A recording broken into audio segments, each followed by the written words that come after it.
بسم اللہ الرحمن الرحیم۔ السلام علیکم معزز طلباء کرام، آپ سب کیسے ہیں؟ آج ہم تفسیر بیضاوی کے سبق نمبر 187 کو پڑھیں گے۔ آج کے ہمارے سبق کا عنوان ہے یمد کی تحقیق اور معتزلہ کی تاویلات۔ آج کے سبق میں ہم بنیادی طور پر دو اعتبار سے گفتگو کریں گے۔ ایک تو وَيَمُدُّهُمْ فِي طُغْيَانِهِمْ يَعْمَهُونَ کی آیت میں یمد کا مشتق منہ کیا ہے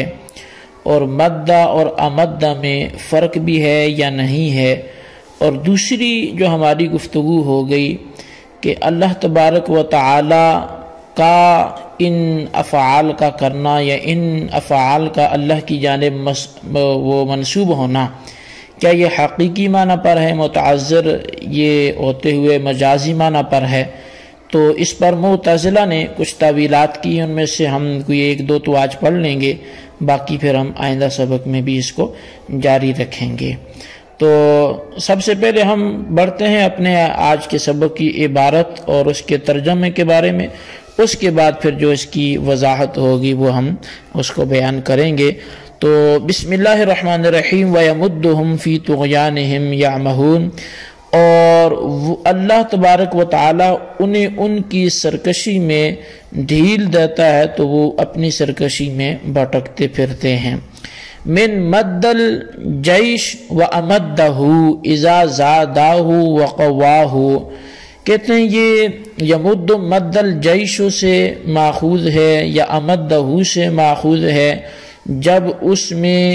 اضافہ کر لیا جائے اور اسے قوت دے دی جائے۔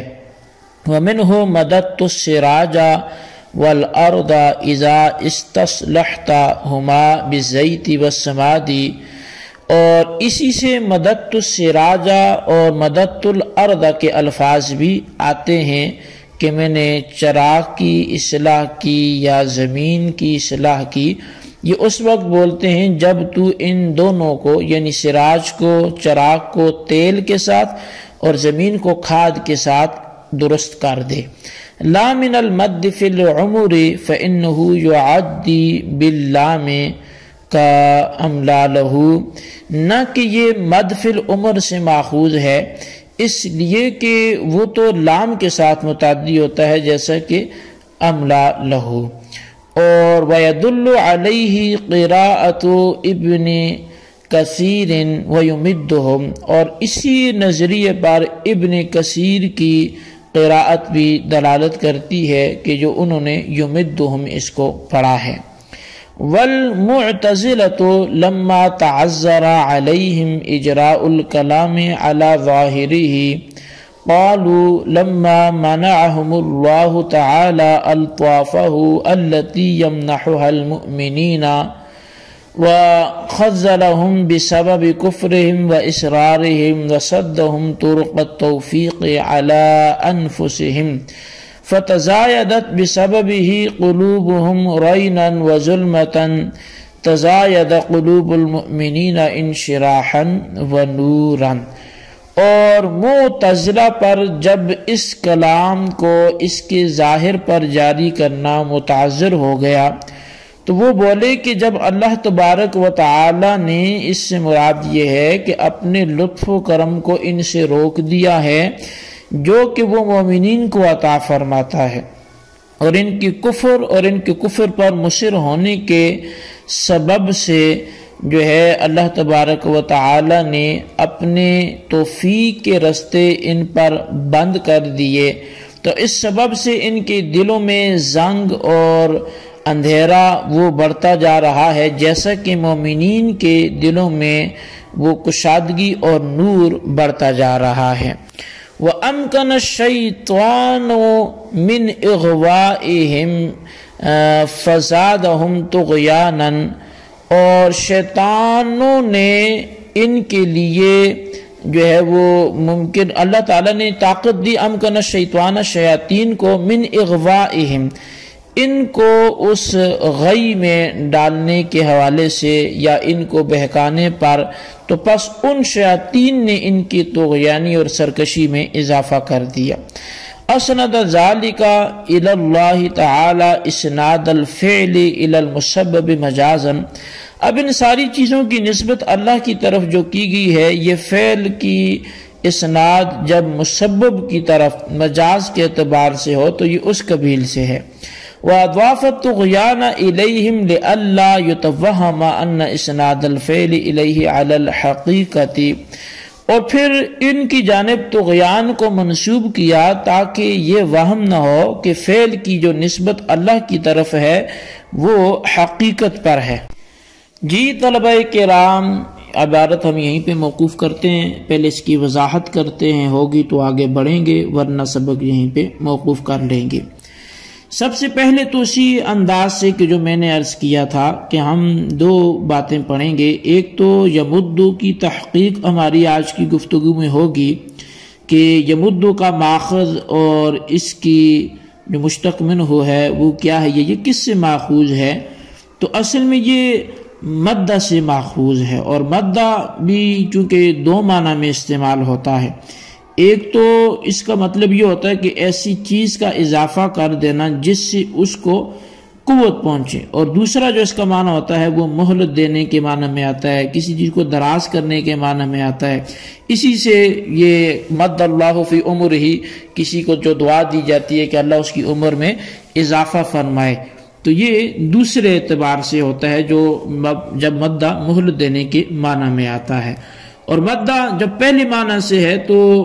وہ یہاں پر دیکھیں تو یہاں یمدہم پہلے معنی کے اعتبار سے، دوسرے کے اعتبار سے نہیں ہے۔ اس کی ایک وجہ تو یہ ہے کہ پہلے معنی پر ہمارے پاس جو دلیل ہے وہ ابن کثیر کی قرات ہے کہ وہ یمدو کے ذریعے سے اس کو پڑھتے ہیں، یعنی ہم تو یمدہم پڑھتے ہیں، تو ابن کثیر نے اس کی جو قرات لکھی ہے وہ یمدہم باب افعال سے ہے، اور باب افعال سے جو دوسرے معنی ہیں وہ تو بالکل آتی ہی نہیں، یعنی اس معاملے میں تو استعمال ہی نہیں ہے۔ تو چونکہ جہاں تک ممکن ہو دونوں قراتوں میں موافقت کو اختیار کرنا یہ زیادہ بہتر ہوتا ہے، تو موافقت اسی میں آتی ہے کہ پھر ہم باب افعال والی قرات کو دیکھیں تو اس میں بھی یہ پہلے معنی میں ہے، اور مدہ کے ویسے اعتبار سے بھی دیکھیں تو اس کے دو معنی میں سے پہلے والا معنی موجود ہے، تو دونوں کی اس معاملے میں موافقت کو اختیار کرتے ہوئے اسے پہلے معنی سے ہی لیا جائے گا۔ اب حاشیے میں بھی دیکھیں تو اس پر وہ مختصر سا کلام جو ہے وہ کیا ہوا ہے کہ ان مدہ و امدہ واحد، ظاہر یہی ہے کہ مدہ اور امدہ یہ ایک ہی ہیں، وہو احد المذاہب فی المسئلۃ، اور اس مسئلے میں جو جتنے مذاہب ہیں ان میں سے یہ ایک نظریہ بیان کیا گیا ہے، اور زمخشری نے بھی اسی کو اختیار کیا ہے۔ جبکہ دوسرا ایک ان میں فرق یہ بھی بیان کیا گیا کہ جو مدہ ہے تو یستعمل فی الشر، مدہ کو شر میں استعمال کیا جاتا ہے، وہ امدہ فی الخیر، اور جو امدہ ہے اسے خیر میں استعمال کیا جاتا ہے، جیسا کہ شر کے حوالے سے وَنَمُدُّ لَهُ مِنَ الْعَذَابِ مدہ سورہ مریم میں جو اللہ تعالیٰ نے ارشاد فرمایا، اور خیر کے حوالے سے وَأَمْدَدْنَاهُمْ بِفَاكِهَةٍ جو سورہ طور میں اللہ تبارک و تعالیٰ نے ارشاد فرمایا۔ تو خیر کہنے کا مقصد یہ کہ ظاہر تو یہی ہے کہ ان میں کوئی خاص فرق نہیں ہے، لیکن ایک مذہب یہ بھی ہے کہ جو مدہ ہے یہ اس کا مقصد کچھ اور ہے، یہ شر کے معنی میں آتا ہے، اور جو خیر ہے کہ اس کے لیے جو ہے وہ امدہ کا لفظ استعمال کیا جاتا ہے۔ اور ابن کثیر کی قرات سے مراد بھی یہی ہے کہ وہ یمدہم سے، کہ وہ چونکہ تائید کرتی ہے پہلے معنی کے اعتبار سے تو اس پر محمول کرنا اس لحاظ سے بھی اولا ہے۔ اچھا، اب والمعتزلۃ لما تعذر علیہم سے مصنف علیہ رحمہ تاویلات معتزلہ کی طرف بڑھتے ہیں،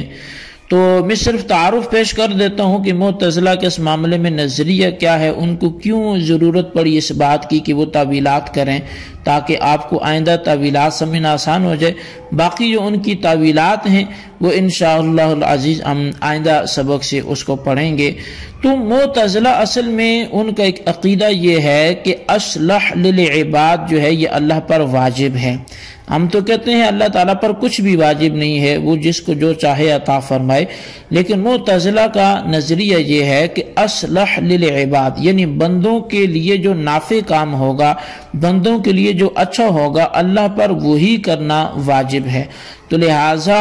اب بندوں کے حق میں اچھا کیا ہے کہ ان کو بھٹکاتا رہے؟ نہیں، یہ تو بندوں کے حق میں اچھا نہیں ہے۔ تو پھر کیا مطلب ہوگا کہ اللہ تعالیٰ نے ان کی طغیانی میں بھی اضافہ کیا، انہیں ڈھیل دی اور وہ ان کی طغیانی بڑھتی گئی؟ تو اللہ پر تو اصلح للعباد واجب تھا، تو پھر یہ کیا ہو گیا؟ تو اب معتزلہ اپنے مذہب کو بچاتے ہوئے قرآن کریم میں پھر تعویلات کریں گے، اور وہ ان کی چند